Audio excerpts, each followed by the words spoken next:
প্রিয় দর্শক, আসসালামু আলাইকুম। আমাদের রান্নাঘরের পক্ষ থেকে সবাইকে আমন্ত্রণ জানাচ্ছি আমার চ্যানেলের নতুন আরও একটা রেসিপি দেখার জন্য। আমার আজকের রেসিপি বাংলাদেশি হোটেলগুলোতে সকালের নাস্তায় রুটি, পরোটা কিংবা রুটির সঙ্গে যে আলুর তরকারিটা পরিবেশন করা হয়ে থাকে, সেই রেসিপিটাই আমি আপনাদেরকে করে দেখাবো। সবচেয়ে মজার বিষয় হলো, এই আলুর তরকারিটা তৈরি করতে কোনো প্রকার পেঁয়াজ, রসুন কিংবা আদা এখানে ব্যবহার করা হবে না। তাহলে চলুন দেখে নিই আজকের রেসিপি। আমি প্রথমে একটা মশলা তৈরি করে নিচ্ছি। এর জন্য এখানে শুকনো মরিচ নিয়েছি 5টা, কালো গোলমরিচ নিয়ে নিচ্ছি 1/2 চা চামচ, নিয়ে নিচ্ছি ছোট্ট এক টুকরো জয়ত্রী,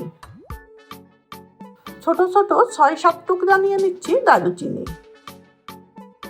ছোট এলাচ নিয়ে নিচ্ছি 5 থেকে 6টা, লবঙ্গ নিয়ে নিচ্ছি 10-12টা, 1/2 টেবিল চামচ নিয়ে নিচ্ছি গোটা ধনে, 1 চা চামচ নিয়ে নিচ্ছি গোটা জিরে, আর তার সঙ্গে ছোট সাইজের 2টা তেজপাতা আমি এখানে নিয়ে নিচ্ছি। এবার এই সব মশলাগুলোকে আমি একটা শুকনো তাওয়ায় হালকা একটু ভেজে, তারপর মশলাটা হালকা একটু ঠান্ডা করে একটা গ্রাইন্ডারে আমি একটু ব্লেন্ড করে নেব। তো মশলাটা ভাজার জন্য আমি একটা প্যান ভালো করে গরম করে নিয়েছি। এখন যে মশলাটা ভাজতে একটু সময় বেশি লাগবে, আগে সেই মশলাটা এখানে ব্যবহার করতে হবে। আমি প্রথমে শুকনো মরিচটা একটু ভেজে নিচ্ছি। শুকনো মরিচটা ভাজতে কিন্তু একটু সময় বেশি লাগে।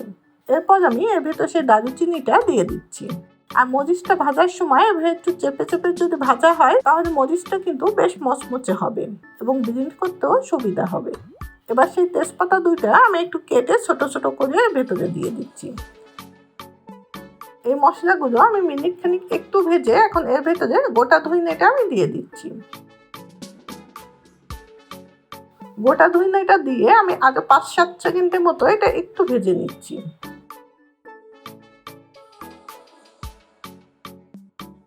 একটু ভেজে নিয়ে এখন আমি এর ভেতরে লবঙ্গ, দারুচিনি এবং ছোট এলাচগুলো দিয়ে আরো কয়েক সেকেন্ড একটু ভেজে নিচ্ছি।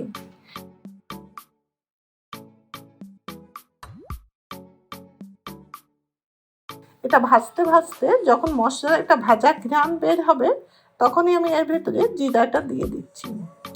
জিরাটা ভাজতে কিন্তু 5 থেকে 7 সেকেন্ডের বেশি সময় এখানে লাগবে না, যেহেতু তাওয়াটা আমাদের অনেক গরম হয়ে গিয়েছে। এই কারণে জিরাটা কিন্তু সবার শেষে দিতে হবে।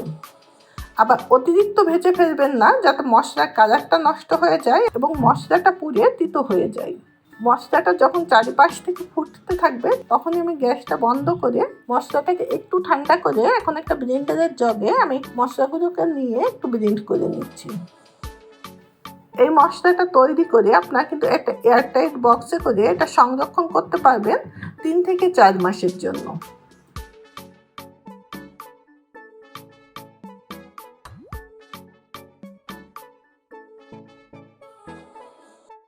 এখন আলুর তরকারিটা রান্না করার জন্য আমি এখানে ছোট বড় 3টা আলু একটু আধা সিদ্ধ করে নিয়েছি। এবার এই আলুটাকে আমি একটু ছোট ছোট করে কেটে নিচ্ছি। হোটেলগুলোতে দেখবেন আলুর খোসা সহ এই তরকারিটা রান্না করে থাকে। তো আমি এখানে সম্পূর্ণ খোসাটা রাখছি না, আমি অর্ধেকটা খোসা রাখছি আর অর্ধেকটা আলু থেকে আমি খোসাগুলো উঠিয়ে নিচ্ছি। তো আমি এভাবে করে 3টা আলুই কেটে নিচ্ছি।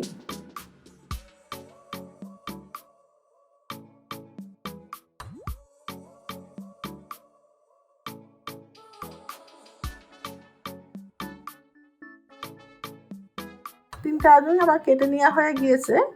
আর এর সঙ্গে আমি 1/4 কাপ নিয়েছি আধা সিদ্ধ করে রাখা বুট। তবে কেউ চাইলে শুধু আলু দিয়েও কিন্তু এই তরকারিটা রান্না করে নিতে পারেন। আবার আমার মতো আলু এবং বুট দিয়েও একসঙ্গে এটা রান্না করতে পারেন। আমি আলু এবং বুটটাকে প্রেসার কুকারে 2টা সিটি দিয়ে নামিয়ে নিয়েছি। এবার তরকারিটা রান্না করার জন্য আমি একটা প্যানের ভেতরে সয়াবিন তেল নিয়ে নিচ্ছি 2 টেবিল চামচ। তেলটা একটু গরম হলে কালো জিরা দিয়ে দিচ্ছি 1/2 চা চামচ। তবে কেউ চাইলে এখানে 5 ফোড়নটাও ব্যবহার করতে পারেন। সঙ্গে দিয়ে দিচ্ছি 2টা কাঁচামরিচ। মরিচটা দিয়ে এটাকে আমি কিছু সময় একটু ভেজে নিচ্ছি, যত সময় না কালো জিরা থেকে ভাজা একটা সুন্দর ঘ্রাণ বের হচ্ছে। মশলাটা একটু ভেজে এখন আমি এর ভেতরে সেই আলুটা দিয়ে দিচ্ছি। আলুটাকে দিয়ে আমি এটা মিনিট খানেক একটু ভেজে নেব। আর এটা ভাজার সময় আমি খুন্তির সাহায্যে আলুটাকে একটু ভেঙে দিচ্ছি। মিনিট খানিক একটু ভেজে নিয়ে এখন আমি এর ভেতরে আগে থেকে সিদ্ধ করে রাখা সেই বুটটাও দিয়ে দিচ্ছি। বুটটা দিয়ে এটা আমি আরও 1 মিনিটের মতো একটু ভেজে নিচ্ছি। মিনিট খানিক একটু ভেজে নিয়ে এখন এর ভেতরে আমি লবণ দিয়ে দিচ্ছি 1 চা চামচ, আর তার সঙ্গে হলুদ দিয়ে দিচ্ছি 1/2 চা চামচ। এখন এই লবণ এবং হলুদটা দিয়ে আমি আরও কিছু সময় একটু ভেজে নিচ্ছি। এটা ভাজতে ভাজতে এক পর্যায়ে দেখবেন নিচ থেকে এটা ধরে যাচ্ছে, ঠিক সেই সময়ে এর ভেতর সামান্য একটু পানি দিয়ে আরও কিছু সময় এটা একটু কষিয়ে নিতে হবে। আর এটা কষানোর সময় খুন্তি দিয়ে যতদূর সম্ভব আলুগুলো কিন্তু ভেঙে দিতে হবে।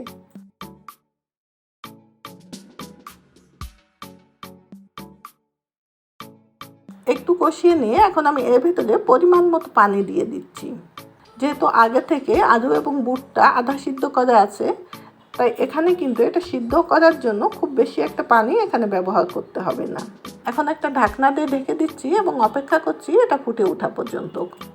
যদি বুট এবং আলুটা সিদ্ধ করা থাকে তাহলে এই তরকারিটা রান্না করতে 5 থেকে 7 মিনিটের বেশি সময় লাগবে না। তরকারিটা ফুটে উঠেছে, এবার এটাকে আমি একটু নেড়ে দিচ্ছি। একটু নেড়ে দিয়ে এখন আমি এর ভেতরে তেঁতুলের মাড় দিয়ে দিচ্ছি 1 চা চামচ। তবে কেউ চাইলে এখানে তেঁতুলের মাড়ের পরিবর্তে মিডিয়াম সাইজের একটা টমেটো এখানে ব্যবহার করতে পারেন। যখন আমরা মরিচ এবং কালো জিরাটা ফোড়ন দিয়েছি ঠিক সেই সময় টমেটোটা দিয়ে এই ডাল এবং আলুর সঙ্গে একটু কষিয়ে নিতে হবে। এবার এর ভেতরে আমি চিনি দিয়ে দিচ্ছি 2 চা চামচ। মরিচের জন্য আমি এখানে আরও 2টা কাঁচা মরিচ মাঝখান থেকে একটু চিড়ে এর ভেতরে দিয়ে দিচ্ছি।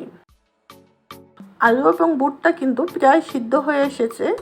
এবার আমি আবারও ঢাকনা দিয়ে ঢেকে দিচ্ছি এবং গ্যাসটা মিডিয়ামের থেকেও কম রেখে এটা সম্পূর্ণ সিদ্ধ হওয়া পর্যন্ত আমি অপেক্ষা করছি। 3 মিনিট পর আমি ফিরে এসেছি। এখন কিন্তু আলু এবং বুট সম্পূর্ণই সিদ্ধ হয়ে গিয়েছে এবং তরকারির ঝোলটাও কিন্তু বেশ কিছুটা কমে এসেছে। এবার এর ভেতরে আগে থেকে তৈরি করে রাখা সেই মশলা থেকে আমি 2 চা চামচ মশলা এর ভেতরে দিয়ে দিচ্ছি। এই মশলাটা কিন্তু এই তরকারিতে অবশ্যই ব্যবহার করতে হবে। এই মশলাটার কারণেই কিন্তু এর স্বাদটা খুবই লোভনীয় হয়ে থাকে। আর এই পর্যায়ে এসে টক ঝাল মিষ্টিটা একটু চেক করে নেবেন। তবে কেউ যদি টক পছন্দ না করেন সেক্ষেত্রে আপনার টমেটো অথবা তেঁতুলের মাড় বাদ দিতে পারেন।